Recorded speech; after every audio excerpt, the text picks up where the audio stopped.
Hi, David Erdos back with a new poem. This is a reflection and tribute to a young woman who has clearly paid the price for the society we have made for ourselves.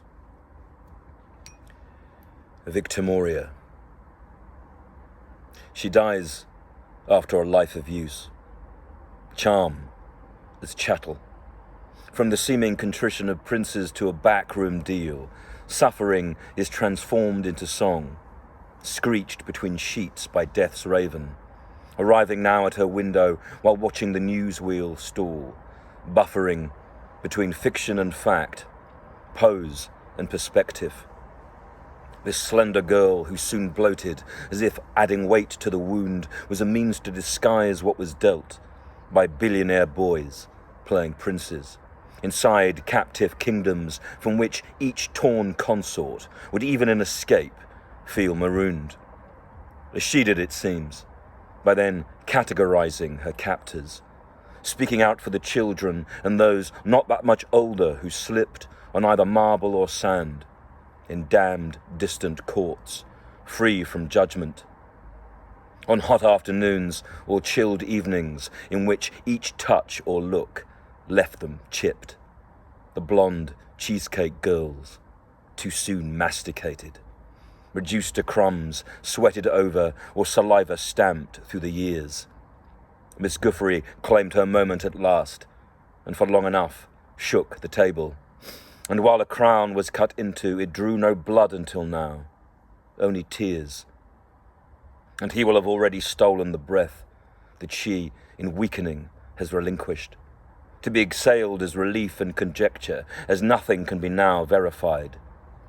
For when the last of them pass, as with every holocaust or invasion, we tidy up torment and attempt to file away all who've died.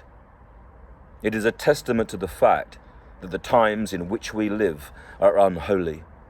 With Christ, as we have read, rent the temple, then it soon ballooned back into place. It is all barter, exchange. It is all a mall we move into, whether Trump first trounces Zelensky or does his Putin-poked about face. We are all used. As with Victoria, we're all victims. But to what degree?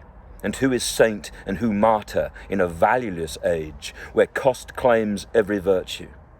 Whose verse summarizes perversion of both skin and soul, then the sacred when a kiss corrupts and sex maims? Victoria's vows came to naught, first coined and then crushed by bad traffic, as if she were doomed and destruction had been fed into her through life's stem. Clearly not by intent, but by the shadow of wings swiped across her, the feathers of which demons grope for and occasionally snag, staining them. Her life was subject to men for whom she became object, and one of so many, a piece of the pawns pale kings played over sliding squares of defeat, containing trafficking and walled futures. The games played about her, including the media trap, soon betrayed, as even a news item restricts and then reduces. You are on today's list of horrors, and then you are a trend, or has been, or a once was, of course, by which I mean wife and mother, daughter, granddaughter, descendant, niece, a last seen, or a slice of darkness by day, uneasily placed beside sunlight. Victoria, did you grow too addicted to trying to adjust the view those men shook? For the monsters abound. This grimoire grows new gargoyles. The Victimoria you have fashioned is full of the steps young girls took. In each story of old, as well as the new, we fuck fairies, and then we discard them. There are pages of flame in our book. And so you tried and you singed, but the hands you bit have receded.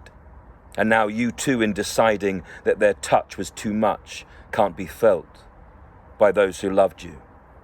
For us, in a prizing threat, numbness follows. We do not know which hand holds us and for which sin or scorch we should melt. The search for purity swells. It must be preserved without price tag.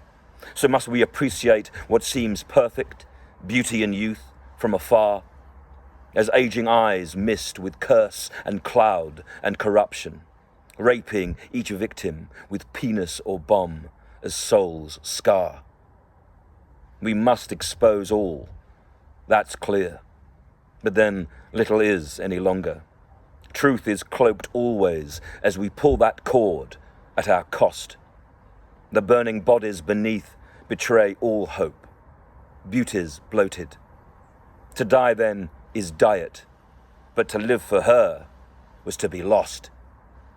A young woman's life was almost biblically bookmarked. Under fate's edit and with God as scribe, she was cut from both the chance to survive and the fitting end to her story. Now, Red Riding Hood's wolf claims the forest. Rapunzel's bald. Hansel's hallway is smeared with Gretel's blood. Its door shuts. David Erdos, the 26th of April, 2025. Take care.